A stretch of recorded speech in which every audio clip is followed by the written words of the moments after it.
no matter what skill level you are, beginner, middle school, high school, college, even professional, this is one drill I think you guys should be doing.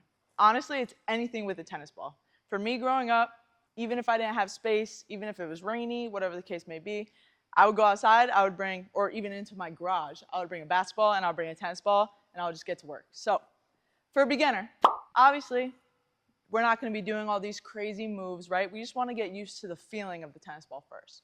So for me, I would start off with straight pounds with the basketball. So you're going straight pounds on the floor. With the tennis ball, all we're going to be doing is tossing underhand, catching overhand. So we're here, underhand toss, overhand catch, right? So what that looks like in motion is I'm here doing straight pounds with my left hand. I'm tossing the tennis ball up in the air and catching it, right? So what that teaches us as young athletes, or I'm not a young athlete, but what that teaches our young athletes is coordination, right? So being able to dribble the basketball, also focusing on something outside of your control, kind of, right? So when I'm throwing the tennis ball up in the air, it might not come back where I thought it was going to, or if I'm bouncing it on the floor. So I have to be able to adjust and still catch that tennis ball while keeping my dribble alive. Just like in a game, right? If you're a point guard, you're coming down the court, you got to be able to keep that dribble while seeing everything else that's going on, okay? So that was the first drill, right?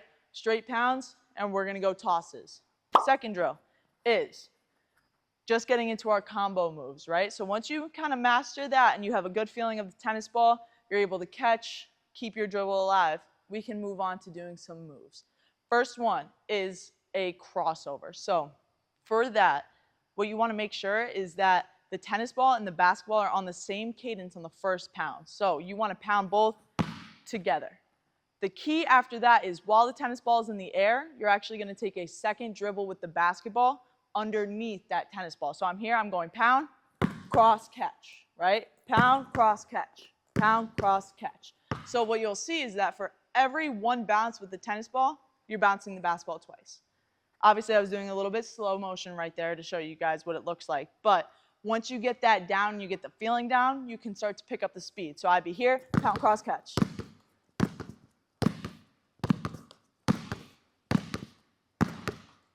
Right? So that's kind of exactly what our other combo moves would look like. As you get older and you want to progress, you can go through the legs, you can go behind the back, right? You can do it in motion, go into the hoop. You got to catch the tennis ball and then finish with your offhand. But like I said before, this is a drill that I would recommend for any age because one, it's easily accessible. You can do it literally anywhere and you don't need a hoop for it. And two, it just teaches you what the whole game of basketball is about, right? You want to be able to dribble, make your moves, do what you got to do, but also be able to focus on everything that's going on around you. Also, just something to keep in mind, if you're a beginner trying this, or honestly any level trying this, it's a very frustrating drill. The tennis ball is going to bounce off your foot, it's going to fly across the court.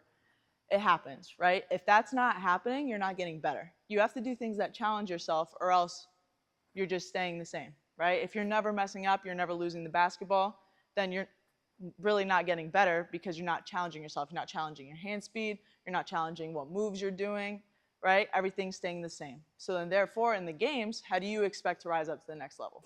Again, thanks for watching. Subscribe to our YouTube channel if you want any more skills, drills, tips, anything like that. And also don't forget to follow me on Instagram, Train with Lizzie. Thank you.